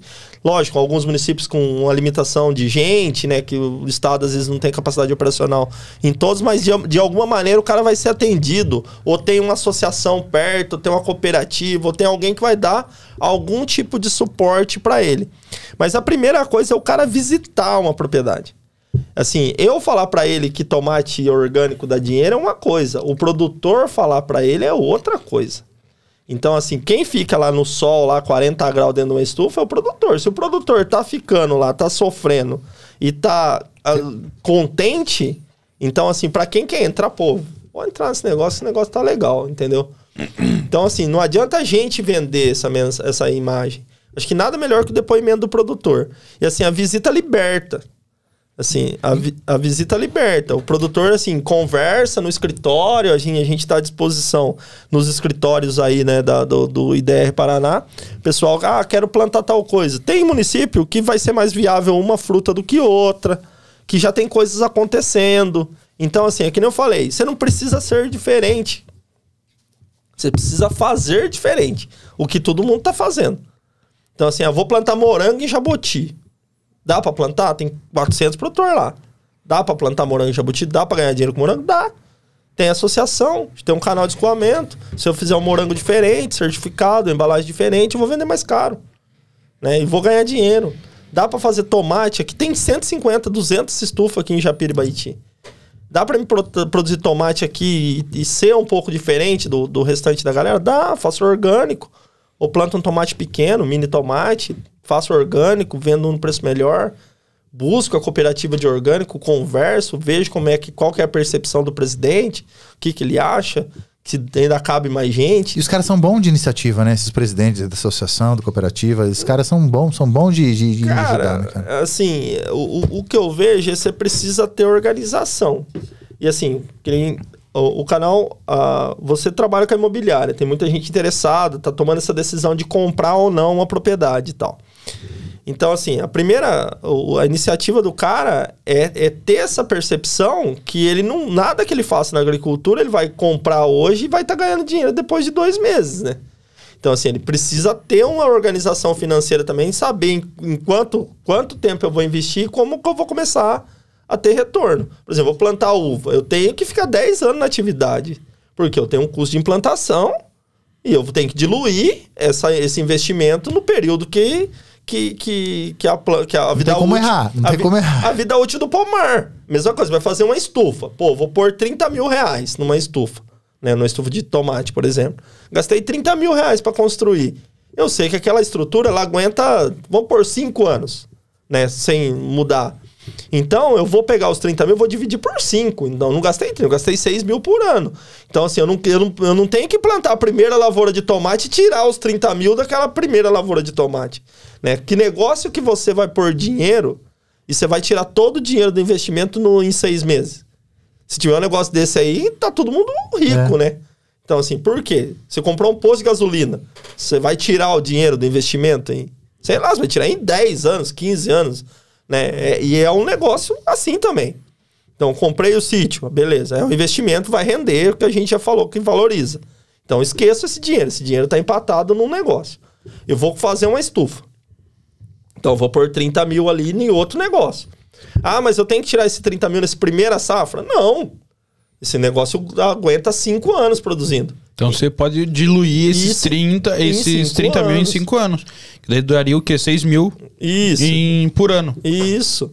E daí você tem, depois, dependendo de características, você vai ter acesso a crédito rural, que é subsidiado pelo governo, né? O governo disponibiliza dinheiro em plano safra aí, pequeno produtor 6% ao ano, esse ano rodou, né? Médio produtor aí, se o cara não tiver... Carência de 2 anos para começar a pagar? 3 anos para começar a pagar. 3? Projetos de fruticultura, por exemplo, eu fiz um projeto de 10 anos com 3 de carência, o cara vai pagar em 7 parcelas depois do 3º ano. Caramba! Então, assim... A uva tá demorando 2 anos para começar a produzir, Paulo? O sistema que a gente trabalha aqui é um sistema que ela produz um pouco mais rápido. Porque aqui eles trabalham com um sistema que eles fazem enxertia de campo. Daí você planta o cavalo no ano, daí cultiva aquela planta ali durante um ano, daí no outro ano você enxerta já direto no campo. E a raiz dela já tá enraizada, tá estabelecida, então ela é rapidinha, ela forma. Também é porque o cavalo ele é muito mais forte. A gente enxertou, essas áreas que eu falei de Vitória foram enxertadas em agosto, as plantas estão praticamente todas formadas. O louco, 2 meses agora? Caramba. Você adaptou bem. Planta tudo no quando faz na performance, não erra, né, rapaz? Quando faz certinho, não erra, né, Paulo? Fala um pouquinho do teu curso, cara. Como é que vai ser? Quantas horas? É mentoria junto? Consultoria? Então, a ideia é depois oferecer outros serviços, né, digitais também, de consultoria e mentoria. Mentoria, acredito que até alguns promocionais dentro do curso. Mas a ideia é que tenha pelo 6 módulos, né? Então a gente vai falar tanto de viabilidade em fruticultura e viabilidade em outras atividades também, né? Cada módulo 1 hora? Não, mais, né? Na verdade depende do módulo, vai ter mais rápido ou mais longo. Ou mais aulas e aí com o material, um e-book acompanhando, né, os módulos. Mas a ideia é que a gente feche um conceito, porque, por exemplo, você tem... várias situações, eu trabalho, né? Sou engenheiro agrônomo, trabalho muito com a parte de agricultura. Mas você tem bastante coisa relacionada à pecuária para pequenas propriedades também. Sim. Então, sei lá... Avicultura, pecuária de leite, galinha, caipira, por exemplo. Exatamente, avicultura caipira de pequeno porte, que agora teve uma normativa a partir de 2019. As normativas de instrução e abertura de avicultura de pequeno porte até 1.000 aves, que seria produtores assim que faz ovo caipira e tal, é bem menor. Mais simples, né? O pessoal faz assim, entreposto agora de 25 metros, 5 por 5 e produz aí 3, 4 mil ovos por dia. A questão de toda essa área de animal, a exigência sanitária é sempre mais complexa, né? Sim. Que essa... quando você faz agora, não é mais o registro para 1.000 aves, porque um registro completo, com todas as normativas complexas, que mudam um pouquinho de um estado para o outro, mais de 1.000 aves é uma coisa bem hiper... Tem que ter RT, tem que ter complemento de veterinário. Mas até 1.000 aves agora parece que melhorou bastante, sabe? Entendi. E começou a tornar viável. Porque essa demanda por ovo caipira, por ovo orgânico... Porque eu acho que pra você construir ovo orgânico não deve ser muito diferente. Não deve ser muito difícil. Não, eu acredito. O problema era até então essa questão pós-colheita, vamos dizer assim, que é a questão de ter as casas de embalagem, ter essa questão sanitária do controle dos animais e tal. Qual ovo? Mas a questão de alimentação e sanitária dos animais pro orgânico, eu acredito que seja tranquilo. A ração comum, essa ração comprada, ela é considerada orgânica? Não. Você precisa ter uma porcentagem. Você pode até ter uma porcentagem na ração de coisas convencionais. Não pode ser transgênico. Mas, por exemplo, eu posso ter uma porcentagem de milho convencional, mas tem que ter uma porcentagem de milho orgânico. Mas, por exemplo, quem tem uma horta, né, orgânica, ela já pode usar os restos sobras. Isso, então tem... Uma coisa completa a outra. Isso. Então o teu curso, você está esperando ter 6 módulos... Isso. E você vai vender para quem tá querendo ou começar ou quem já é do campo da roça. Isso. Na verdade, quem tá buscando mais informações para criar planos de negócio para... E o seu curso vai ter preço promocional, Paulo, assim, pro lançamento? Você vai fazer campanhas? Quando a gente tiver com o curso pronto, na época de fazer lançamento, a gente vai fazer promoções, daí a gente volta aqui, a gente conversa mais sobre o curso também. Legal. Você sabe, inclusive, eu acho que, tipo assim, uma sugestão. Uma sugestão aqui. Cara, eu tô acompanhando alguns canais rurais aí de agrônomos, de profissionais, zootecnistas, enfim, veterinários que estão com essa mesma visão. Vendo essa visão de explorar esse público que muitas vezes quer comprar um estilo de vida. Porque tem gente que vai comprar o teu curso que nem comprou a propriedade rural. E talvez nem tenha dinheiro para comprar a propriedade rural. Só que ele quer aprender a trabalhar com isso. Porque ele acha que ele pode arrendar uma área, ou ele pode ser um parceiro de um cara que tenha. Exato, igual a gente tá comentando de ser sócio, né? Ele vem com a informação, ele sabe fazer tudo e o outro... Porque terra para produzir tem muito. Nossa! Se o cara for um cara esperto hoje aí, se ele sair procurando área para plantar, para produzir em parceria com o dono da área, ele acha muita coisa. Sim. Então o que eu pensei? No teu lançamento, a gente fazer uma introdução... Eu posso ajudar na direção dessa história, da gente fazer uma abordagem mais impactante. Tipo, olhar para a pessoa. Vou dar uma deixa aqui agora. Vou dar um podcast bate-papo. Paulo tá prestando atenção agora.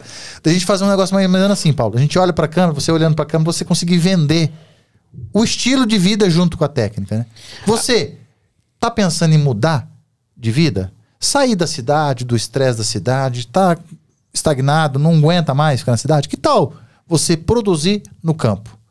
Esse é um pimentão, esse é um morango, são alimentos que você pode produzir assim como o seu Zé e tal, e tornando uma qualidade de vida e tal. E nessa história toda a gente já mostrar inclusive testemunhas, depoimentos de pessoas um módulo dedicado para acompanhamento com produtores, entendeu? Você pode você pode pegar uns 2, 3 produtores teu que é de confiança, que produz e sabe falar a verdade, que tem que falar a verdade. Sim, sim. E a gente fazer uma introdução, uma abordagem para falar pro cara assim, saia dessa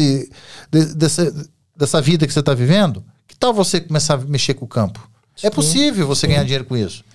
E até incentivar outros. Isso aí é uma teia, né? A gente produz um curso ensinando pessoas e cada produtor, por exemplo, meu pai é um produtor rural e ele tem interesse em abrir um canal. Então, tipo, ele já...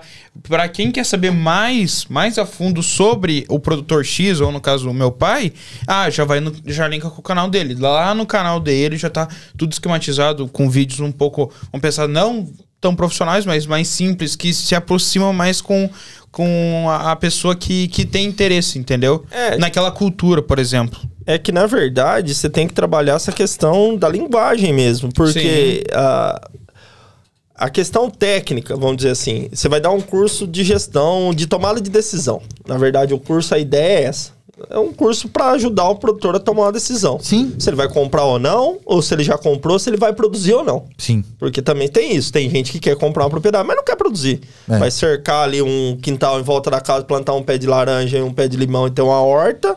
E o resto ele põe um gadinho, alguma coisa, para não ter dor de cabeça. Que é o direito da pessoa também, né? De todo mundo. Nem todo mundo que tem terra é obrigado a produzir, né? Você vai produzir, mas numa escala mais simples. Mas você tem que ter essa auxiliar ele nessa tomada de decisão. Na verdade, é criar subsídios para isso. Assim, a ideia do curso é criar subsídios para o cara tomar a melhor decisão possível. Porque, que nem eu tô te falando, hora ou outra, eu trombo com um produtor que, cara, ele vê uma coisa na TV de produzir uma estufa de vidro com ar-condicionado, não sei o que, pô, o cara... Aí o cara vem que, pô, vamos fazer isso, cara. Não, cara. Uma coisa que eu vou falar aqui pra vocês... Vou arrumar parceiro, vou arrumar não sei o O Simples funciona também, tá, gente? Então não é tipo assim, não lançou lá nos Estados Unidos até essa tecnologia, até a gente se adaptar com essa tecnologia, é muitos anos de evolução. Então, o cara tá querendo comprar uma impressora 3D pra fazer uma fruta, né? Então, na verdade, eu trabalhei um tempo com leite e tinha produtor que antes de comprar a vaca, ele montava a sala de ordenha, né? Então, assim, qual que é a lógica? A sala de ordenha não dá leite, cara. Né? Então, planta um pasto, faz o silo, faz comida, depois você compra a vaca. Faz piquete. Isso, faz piquete. Saiba manejar piquete. Saiba manejar. Entendeu? Então, assim, a estrutura pode ser bonita, né? Mas ela não produz as coisas. Assim, eu tenho experiências de produtor que tem a estufa mais tecnológica da região. Aqui, top, com automação, irrigação, pá. Produz menos do que um produtor que tá lá olhando quando tá pingando, ligando a bombinha lá no rio e vindo ver que se molhou aqui em cima. Por quê? Assim, o manejo... Você tem que evoluir tecnicamente, sim. Você tem que partir para automação, porque há de melhor para o seu trabalho, facilitar a sua vida. Exatamente. Isso tem que ser uma meta para você, facilitar a sua vida e reduzir sua mão de obra. Mas primeiro você tem que produzir. Quem tem que te dar dinheiro para comprar automação é o que você está produzindo.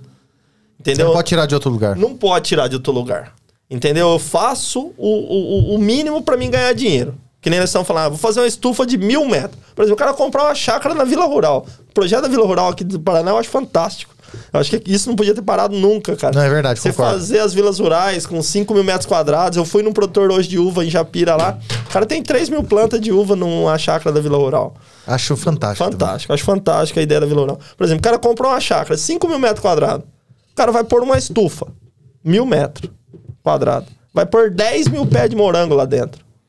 Então, assim, aquele é o negócio dele. Ah, precisa automatizar o negócio. Vai tirar dinheiro dali para automatizar. Preciso pôr um ventilador para diminuir a temperatura. Tira dinheiro dali. Né? Então, não tira dinheiro de outro lugar.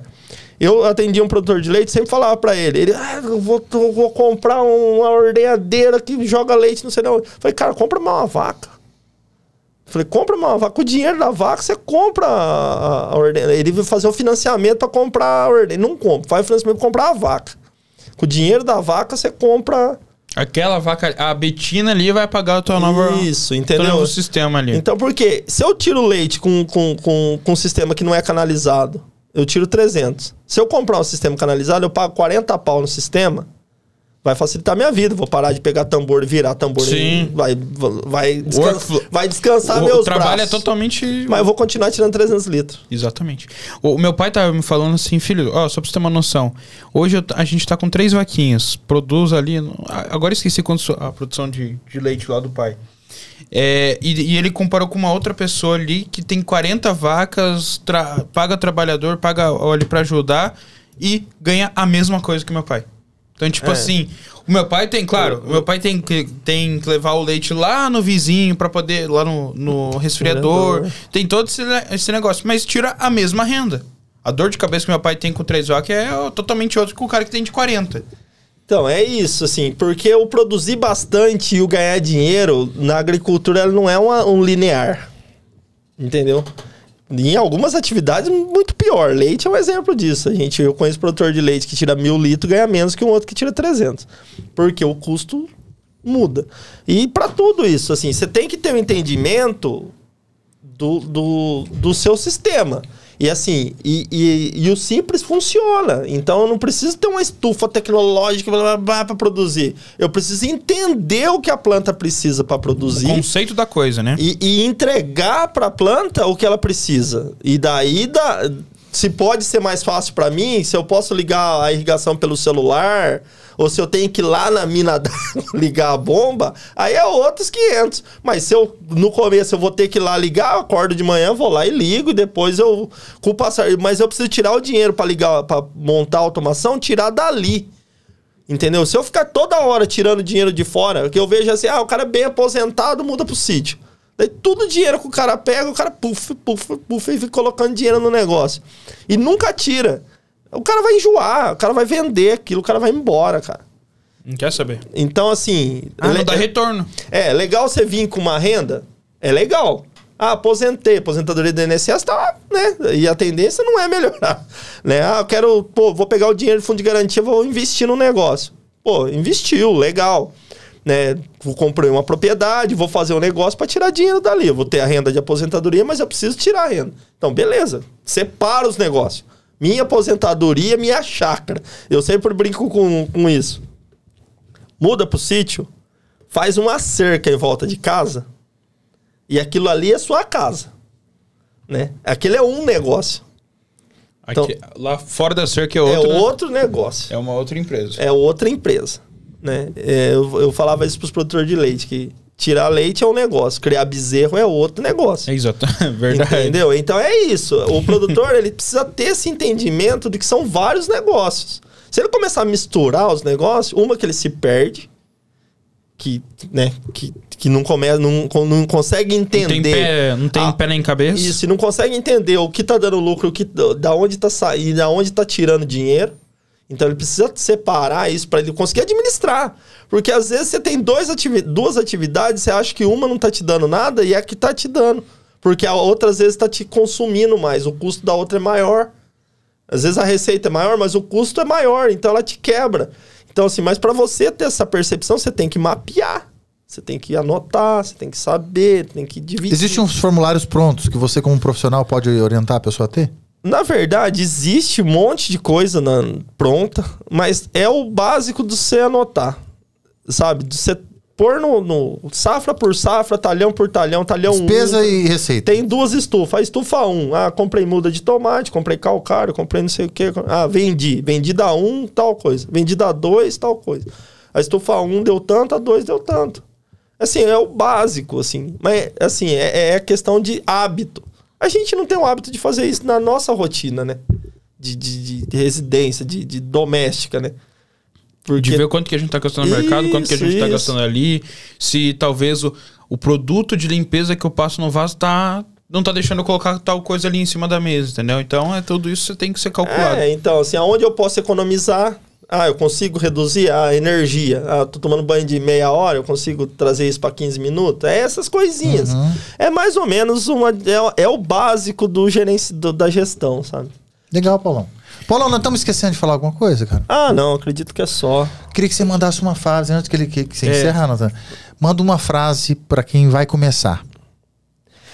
Manda um alô, uma coisa que tá no teu coração, uma coisa que você falaria pro teu filho, para uma geração futura, ou para quem tá pensando em entrar no agronegócio.